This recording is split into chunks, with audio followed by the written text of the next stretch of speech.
My Lovin', Hold On, Don't Let Go, Free Your Mind. These are a few songs that are synonymous to the funky divas of soul in Vogue.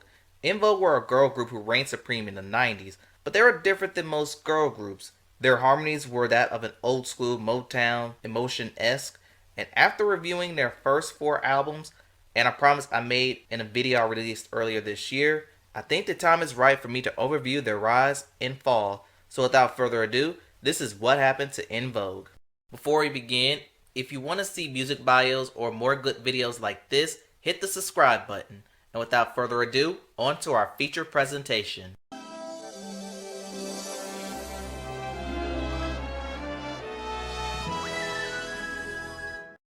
How did the members of En Vogue come to be? Cindy was a former Miss California who also made small-time appearances on shows like Amen and Full House. And this is Cindy Daniels. Hi. Hi. I've never heard of you. You will.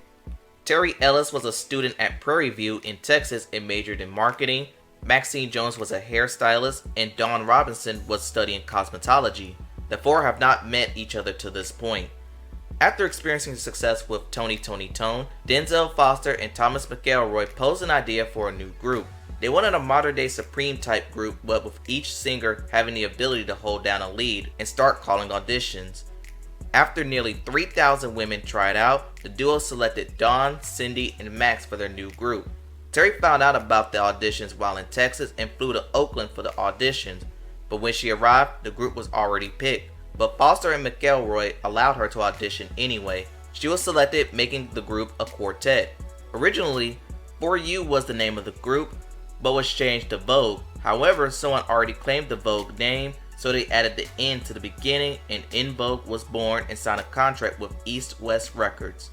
En Vogue made their first appearance on the Foster and McElroy album FM2 on the songs Desperately and Waiting on You, with the latter appearing as a bonus track from their debut album. In 1990, En Vogue released their debut single, Hold On. The song starts off with Terry singing Who's Loving You before transitioning to the actual song that uses the big Payback sample. Hold On proved to be successful, peaking at number 1 on the R&B charts and number 2 on the Hot 100. Too bad that was not the biggest Hold On to be released that same year. In May 1990, they released their debut album, Born to Sing. Other songs included Lies,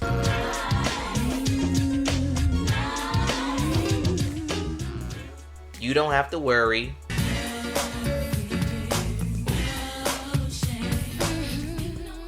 Don't Go,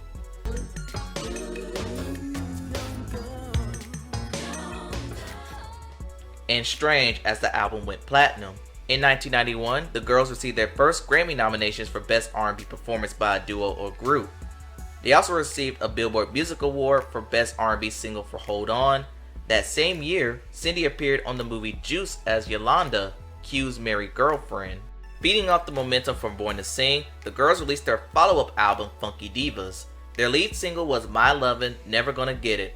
Once again using the James Brown The Payback sample, the song was once again a massive hit, going number 1 on the R&B charts and number 2 on the Hot 100. My Lovin' will become the group's signature song. In 2007, My Lovin' was ranked 43rd by VH1 on the top 100 songs of the 90s. Their next single was Giving Him Something He Can Feel, which was originally sung by Aretha Franklin. Like My Lovin', the song peaked in the top 10 on the Hot 100 and number 1 on the R&B. I'm giving him something he can feel. Free Your Mind was the third single, and that song had the serious subject on prejudice. The song will peak at number 8 on the Billboard Hot 100. As for their video, Free Your Mind was placed on heavy rotation on MTV.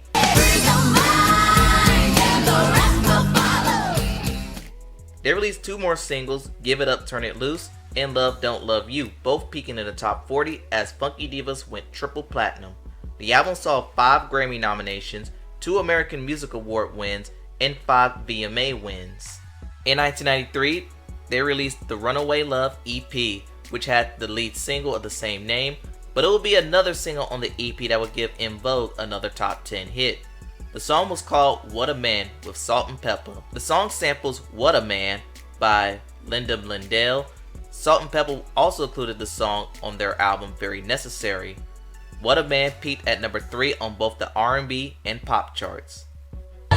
what a man, what a man, what a mighty good man. What a mighty, mighty good man. With the success of the single, the label ordered a third album. However, Cindy and Max was put on temporary leave due to pregnancies, and the project was put on hold. Meanwhile, Dawn started to have issues with their A&R, Sylvia Rome. Dawn felt like the girls were unfairly compensated for the Funky Divas album, as that was more successful than Born to Sing. That will be an issue later on. What was supposed to be an En Vogue third album turned into a Terry Ellis solo album. That solo album will be called Southern Gal, released in 1995. It had a single, Wherever You Are, and that song also appeared on the movie Money Train. But the song only made a top 10 appearance on the R&B charts.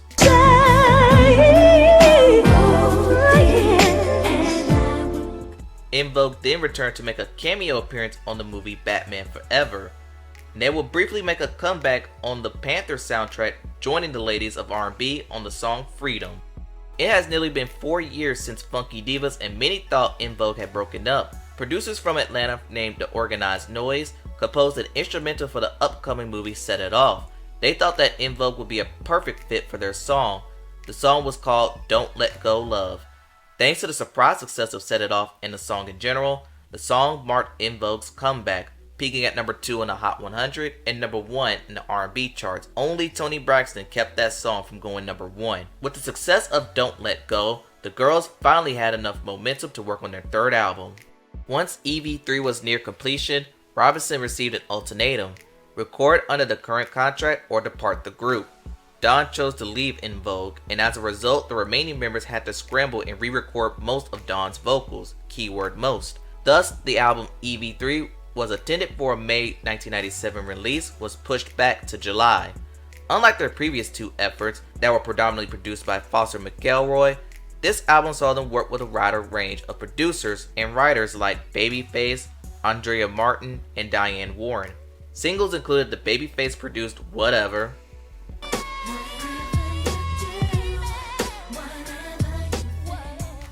and Too Gone Too Long, written by Diane Warren, both becoming top 40 hits. Despite limited promotion, EV3 still managed to go platinum. After leaving En Vogue, Dawn made a cameo appearance on Eddie Murphy's movie Life, and then she collabed with The Firm on the song Firm Biz. Shortly after, she joined supergroup Lucy Pearl, which consisted of Raphael Sadiq from Tony Tony Tony and Ali Muhammad from A Tribe Called Quest. The group scored 2 hits, Dance Tonight and Don't Mess With My Man, and their self-titled album went gold. But Dawn left the group in 2000 after she found out Sadiq was getting more money than she was. Lucy Pearl will replace her, but the group would disband shortly after. Meanwhile, En Vogue departed East West Records and signed with Elektra. In May 2000, their 4th album, Masterpiece Theater, was released. It only had one single called Riddle, but the song was not successful and Elektra stopped promoting and eventually dropped the group. After this, Maxine Jones left the group to spend more time with her daughter. After Maxine's departure, she was replaced by Amanda Cole and recorded a Christmas album. But Amanda's time with the group did not last. She left in 2002 to pursue a solo career. She will be replaced by Rona Bennett, who is best known for being in the Mickey Mouse Club and appearing on the Jamie Foxx Show. The Bennett, Herron, and Ellis lineup recorded their 5th album, Soulflower, in 2004, but the album was released independently. Cindy once again became pregnant and had to depart, so Ellis recruited Maxine to rejoin the group. Once Cindy's maternity leave was over, she rejoined the group, as did Dawn, which meant Rona withdrew as a result. The girls were signed to the Firm management group and recorded background vocals for Stevie Wonder's So What the Fuss. After suspending the deal they signed, Dawn again left the group and Rona was rehired. The girls were let go by the Firm as a result.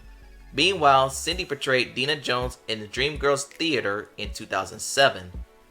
The original lineup appeared on the 2008 BET Awards during Alicia Keys' performance, and that was the show's main highlight. The original 4 performed together through 2010 when Dawn again left the group. The girls signed a deal with Rough Town Records, and Dawn believed the contract was bogus. Maxine realized she was right and departed as well. Rona rejoined the group as a result. Dawn and Max were slated to form their own group called Heirs to the Throne, but Dawn declined to join the reality TV show R&B Divas LA. Jones went on to form another group called En Vogue to the Max. Cindy and Terry would sue Max for use of the En Vogue name and demanded $1 million in damages. Ellis and Herron could not demonstrate harm done to the company from Jones' use of the name. The lawsuit did put Max in debt though. In 2014, Lifetime produced an En Vogue Christmas. However, Dawn threatened to sue Lifetime for false advertisements stating that all four reunited for the film. She eventually did not sue. En Vogue did produce Christmas songs through their own label. Rufftown sued Cindy and Terry for $300 million for breach of contract. The suit was settled out of court and En Vogue was forced to release EPs of their works for the label. In 2018, En Vogue released their next album, Electric Cafe. They were then featured on Chance the Rapper's debut album, The Big Day, on a track called I Got You Always Forever, and the group performed it on Jimmy Kimmel. On October 2019, Jones and Robinson reunited with Ellis, Herron, and Bennett to honor executive Sylvia Rhone. The idea of an all-five tour began to surface because Born to Sing album was turning 30 in April, but nothing came to surface. In 2022, En Vogue appeared on the Fox show The Masked Singer as Vipers. What helped out viewers were their appearance on Batman Forever and a Don't Let Go reference. Today, En Vogue still tours. Just recently wrapped up a summer tour with Shaggy, Sean Kingston, and TLC, and is regarded as one of the greatest girl groups of all time. And that's what happened to En Vogue. Tell me what y'all think in the comments below. Please like, comment, and subscribe to the channel. Thanks for watching, and I'll see you next time.